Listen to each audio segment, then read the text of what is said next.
Hello everyone welcome to easy academic solution. तो आशा कরি তোমরা সবাই ভালো আছো। তো আজকে আমরা আলোচনা করব আমাদের class 8 English chapter 8 life in the Woods lesson 8.3.5 নিয়ে। তো তোমরা যারা নতুন আছো এবং এখন যাই চ্যানেলটিকে সাবস্ক্রাইব করনি তো সাবস্ক্রাইব করে নাও।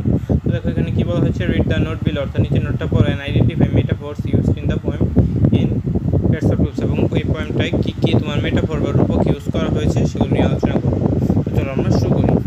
তো দেখো এখানে কি বলা হয়েছে, মেটাফোরটা আসলে কি, ইট ইজ অ্যান পাওয়ারফুল টুল, অর্থাৎ এটা একটা শক্তিশালী একটা টুল ইন ল্যাঙ্গুয়েজ ভাষার মধ্যে, অ্যান্ড ক্যান হেল্প লার্নার্স এবং লার্নার্স বা যারা শিখতেছে তাদেরকে সাহায্য করতে পারে বেটার আন্ডারস্ট্যান্ড কমপ্লেক্স আইডিয়াস, অর্থাৎ জটিল কোনো আইডিয়াকে ভালোভাবে বোঝার জন্য, and express themselves more creatively, এবং তাদের যে মনে চিন্তা ভাবনা সেটাকে যেন তারা খুব একটা সৃষ্টিশীলভাবে বা অন্যভাবে প্রকাশ করতে পারে, এর জন্য আমরা মেটাফোর ইউজ করে থাকি। এই metaphor is a figure of speech, অর্থাৎ এটা হচ্ছে এক ধরনের ফিগার অফ স্পিচ বা মানুষের কথা বলার একটা ভঙ্গি। তো দেখো use to describe something by compare it to something else, অর্থাৎ ধরো তুমি একটা বাড়িকে তুমি অন্য একটা কিছুর সাথে তুলনা করছো, এটাকে কি বলা হয়, মেটাফোর। যেমন ধরো সিংহ চিহ্নিত আসনকে কি বলা হয়, সিংহাসন, তাই না? অর্থাৎ তুমি সিংহাসন দ্বারা কিন্তু সিংহ চিহ্নিত আসনকে তুমি তুলনা করছো, তো এইটা আসলে এরকম।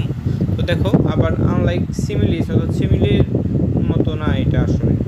হুইচ ইউজ লাইক, কিন্তু সিমিলিতে কিন্তু আমরা লাইক ইউজ করি, তারপরে অ্যাস তারপরে as to make a comparison metaphor state that one thing to another, কিন্তু মেটাফোরে আমরা কিন্তু অন্য একটা জিনিস একটা ওয়ার্ডকে ব্যবহার করি। যেমন এক্সাম্পল হিসেবে দেওয়া হয়েছে লাইফ ইজ এ জার্নি, অর্থাৎ জীবন হচ্ছে একটা জার্নি, ইজ এ মেটাফোর, এটা এক ধরনের metaphor that compares life to a journey, যেটা কী করে, একটা জীবনকে একটা ক্লাসের সাথে তুলনা করে। ইন মেটাফোর, এই মেটাফোরের মধ্যে we compare to things that may not have anything in common, অর্থাৎ মেটাফোরের মধ্যে দুইটা এমন জিনিসকে তুলনা করবো যাদের মধ্যে কিন্তু কোনো কি নেই, ওইরকম কোনো মিল নেই। ইন আদার ওয়ার্ডস, অন্য কথায় বলতে গেলে, the metaphor can help create a more vivid and meaningful images in the readers mind, অর্থাৎ এই মেটাফোর কী করতে পারে, মানুষকে সাহায্য করতে পারে একটা স্পষ্ট একটা দৃশ্য এবং মিনিংফুল অর্থপূর্ণ একটা ইমেজ তৈরি করতে পাঠকের মনে, by comparing two things that are not usually associate, অর্থাৎ দুইটা জিনিসকে কম্পেয়ার করার মাধ্যমে যেটা কিনা কাছাকাছি না।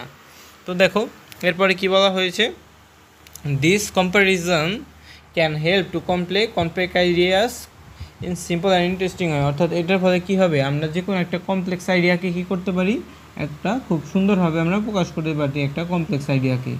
তো দেখো এরপরে কি বলা হয়েছে, এরপরে বলা হয়েছে ফর এক্সাম্পল, উদাহরণস্বরূপ দ্য ক্লাসরুম ওয়াজ এ জু, অর্থাৎ এই ক্লাসরুমটা কিন্তু একটা চিড়িয়াখানা। তো দেখো এটা কি আসলে হয়, ক্লাসরুম কি কখনো চিড়িয়াখানা হয়?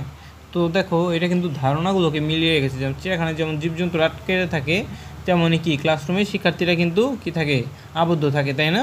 Is a metaphor that compares a classroom is a zoo, here details understand that the classroom was chaotic and noisy, অর্থাৎ এটা বিশৃঙ্খলাপূর্ণ এবং নয়সি বা অনেক শব্দযুক্ত। তো দেখো he has a heart of stone, অর্থাৎ তার পাথরের হৃদয়, এটা দ্বারা কি বোঝায়, দেখো this metaphor compares someone's emotional state, এটা দ্বারা কারো ইমোশনাল স্টেটকে বোঝানো হয়। ইট সাজেস্ট দ্যাট, এটা দ্বারা বোঝায় any they are unfeeling or cold hearted, অর্থাৎ যাদের কোনো অনুভূতি নেই বা কোল্ড হার্টেড। তো দেখো এরপরে কী বলা হয়েছে, she was A ray of sunshine on a cloudy day, অর্থাৎ সে একটা আলোক রশ্মি ছিল একটা মেঘাচ্ছন্ন দিনে, ক্লাউডি ডেতে। This metaphors compare someone's personality two A sunny day, অর্থাৎ এটা কারো ব্যক্তিত্বকে প্রকাশ করে এই সানি ডের সাথে। তো দেখো it suggest that they bring joy and happiness to other, অর্থাৎ এই কথাটা বোঝানো কি, she is a ray of sunshine on a cloudy day, মানে বোঝানো হয়েছে সে কী করে, সে যেখানেই যায় সেখানে সে জয় অ্যান্ড হ্যাপিনেস বয়ে নিয়ে যায়। তো দেখো again life is a roller coaster, তো জীবন একটা কি রোলার কোস্টার, তো জীবন কি কোনো রোলার কোস্টার হয়? কিন্তু দেখো এটা কী হিসেবে বলা হয়েছে, this metaphor compares life to A roller coaster, অর্থাৎ এটা দ্বারা লাইফকে রোলার কোস্টারের সাথে তুলনা করা হয়। ইট সাজেস্ট দ্যাট, এটা দ্বারা বোঝায় it has ups and downs, অর্থাৎ জীবনের এবং আপস অ্যান্ড ডাউনস আছে বিভিন্ন, and can be both exciting and scary, এবং এটা একই সাথে কী হতে পারে, এক্সাইটিং হতে পারে আবার স্ক্যারিও হতে পারে।